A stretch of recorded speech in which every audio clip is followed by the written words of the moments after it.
السلام عليكم ورحمة الله وبركاته. بسم الله الرحمن الرحيم. கண்ணியமிக்க இஸ்லாமிய சகோதரர்களே, அல்லாஹு சுப்ஹானஹு வ தஆலா உலுல் அல்பாப் என்று புத்திசாலிகள் என்று அவர்களுக்கென்று தனித்துவமாக சொல்லக்கூடிய குவாலிஃபிகேஷனில் 6வது குவாலிஃபிகேஷன் அல்லாஹு தஆலா சொல்லி காட்டுகின்றான். வல்லதீன ஸபரு பித்திகாஅ வஜ்ஹி ரப்பிஹிம் வ அகாமுஸ் ஸலாஹ், அவர்கள் தொழுகையை நிலைநாட்டக்கூடியவர்களாக இருப்பார்கள் என்று அல்லாஹு சுப்ஹானஹு வ தஆலா சொல்லி காட்டுகின்றான். அன்பானவர்களே, தொழுகை என்பது ஒரு மனிதனுக்கும் அல்லாஹுக்கும் இடையில் கனெக்ஷனை கொடுக்கக்கூடிய மிக சிறந்த ஒரு சாதனமாக இருக்கின்றது. ஒரு மனிதனுடைய தீன் பூர்த்தியாக வேண்டும் என்றால் தொழுகை இருக்க வேண்டும். யார் தொழுகையை பேணி பாதுகாப்பாரோ தன்னுடைய மார்க்கத்தையும் பாதுகாத்து விடுவார். ஒருவர் தொழுகையை பாதுகாக்கவில்லை என்றால் அவர் வாழ்க்கையில் அனைத்தையும் பாழாக்கக்கூடியவராக இருப்பார். அன்பானவர்களே, ஒரு மனிதன் பாவியா இல்லையா என்பதை பார்க்க வேண்டியது தொழுகையை வைத்து.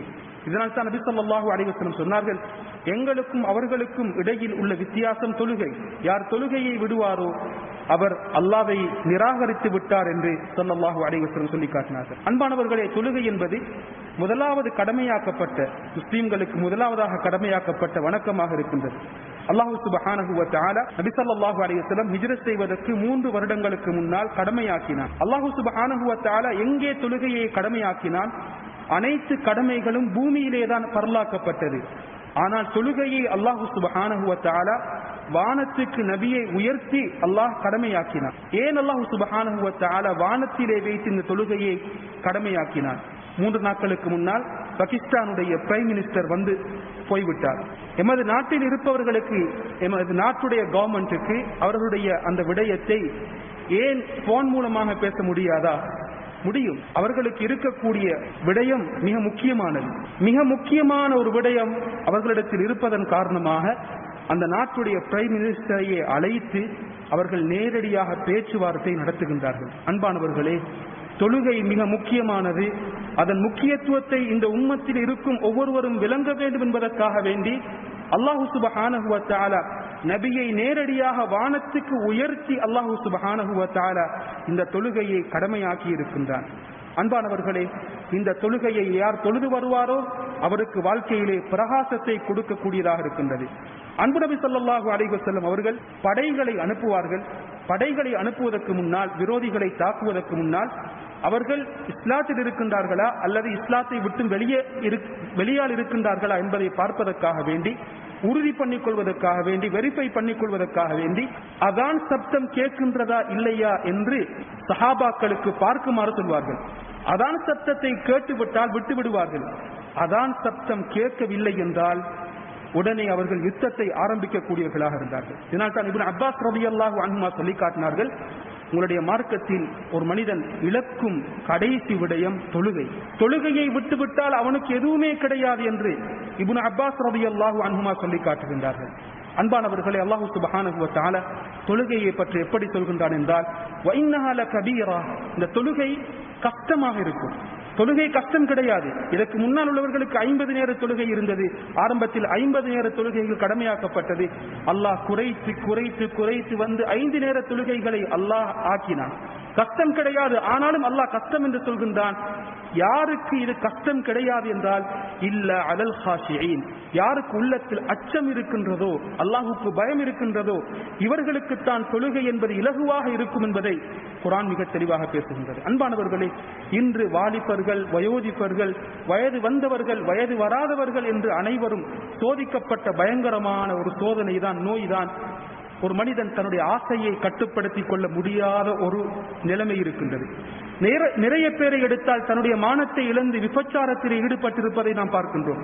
காரணம், அவர்கள் தன்னுடைய இச்சையை, தன்னுடைய ஆசையை கட்டுப்படுத்த முடியாத ஒரு நிலைமையிலே இருக்கின்றார்கள். அன்பானவர்களே, ஒரு மனிதன் தன்னுடைய ஆசையை கட்டுப்படுத்துவதற்குரிய வழிதான் தொழுகை. ஒரு மனிதன் தொழுகையை விட்டுவிட்டானா அவனுக்கு வாழ்க்கையிலே தன்னுடைய ஆசையை கட்டுப்படுத்த முடியாத ஒரு நிலைக்கு தள்ளப்படுவான் என்பதை குர்ஆன் பேசுகின்றது. அல்லாஹ் சொல்கின்றான், ஃபஹலஃப மின் பஅதிஹிம் ஹல்ஃபுன் அதாஉஸ் ஸலாஹ், ஒரு கூட்டம் வந்தார்கள், அதாஉஸ் ஸலாஹ் வத்தபஉஷ் ஷஹவாத், எப்பொழுது மனோ இச்சையை, ஆசையை பின்பற்ற ஆரம்பித்தார்களோ அவர்களுக்கு என்ன நடந்தது என்றால் தொழுகையை வீணாக்கினார்கள். தொழுகையை வீணாக்கியதன் காரணமாக அவர்கள் தன்னுடைய மனோ இச்சையை ஆசையை கட்டுப்படுத்த முடியாத நிலைக்கு தள்ளப்பட்டார்கள் என்று குர்ஆன் மிக தெளிவாக பேசிக் கொண்டிருக்கின்றது. அன்பானவர்களே, குடும்பத்தில் நல்ல ஒரு மருமகனை எமது பிள்ளைக்கு தேட வேண்டுமா? பார்க்க வேண்டியது அவரிடத்தில் தொழுகை இருக்கின்றதா இல்லையா? அனைத்தையும் பார்க்கின்றோம். அவருக்கு வசதி இருக்கின்றதா, தொழில் இருக்கின்றதா, அழகு இருக்கின்றதா, அனைத்தையும் பார்க்கின்றோம். அன்பானவர்களே, அவருக்கு தொழுகை இருக்கின்றதா இல்லையா? தொழுகை இல்லாத மருமகனை ஒருவரை வீட்டுக்குள் கொண்டு வருகின்றோமா? பெரும் ஒரு முசீபத்தை வீட்டுக்குள்ளால் கொண்டு வருகின்றோம் என்பதை மனதிலே ஆழமாக பதிய வைக்க வேண்டும். அன்பானவர்களே, தொழுகை என்பது வெறும் அசைவுகள் கிடையாது, குனிந்து விட்டு எழும்புவது கிடையாது, காகம் கொத்துவது போன்று கொத்துவது கிடையாது. அன்பானவர்களே, தொழுகை என்பது அல்லாஹ்வின் பக்கம் ஒரு மனிதன் நெருங்கக்கூடிய மிக முக்கியமான ஒரு விடயமாக இருக்கின்றது. அல்லாஹ் சுப்ஹானஹு வ தஆலா தொழுகையாளிகள் வெற்றி அடைந்து விட்டார்கள் என்றும் சொல்கின்றார். தொழுகையாளிகளுக்கு கேவலம் உண்டாகட்டும், வயலெனும் நரகம் உண்டாகட்டும் என்று அல்லாஹ் சுப்ஹானஹு வ தஆலா சொல்லி காட்டுகின்றார். காரணம், யாரிடத்தில் உண்மையான தொழுகை இருக்குமோ அல்லாஹ் சொல்கின்றான், قد أفلح المؤمنون الذين هم في صلاتهم خاشعون. யார் தொழுகையிலே உள்ளச்சத்துடன் தொழுகின்றார்களோ அவர்கள் வெற்றி அடைந்து விட்டார்கள் என்று சொல்கின்றார். فويل للمصلين الذين هم عن صلاتهم ساهون. யார் தொழுகையில் அல்லாஹ்வை மறந்து காட்டுவதற்காக வேண்டி தொழுகின்றார்களோ அப்படிப்பட்ட தொழுகையாளிகளுக்கு வயலெனும் நரகம் உண்டாகட்டும் என்று குர்ஆன் சபிக்கின்றது. எனவே அன்பானவர்களே, தொழுகை என்பது வெறும் அசைவுகள் கிடையாது, வெறுமனே நாவால் சில சூறாக்களை, குர்ஆனுடைய ஆயத்துக்களை மாத்திரம் ஓதிவிட்டு முடிக்க வேண்டிய ஒன்று கிடையாது.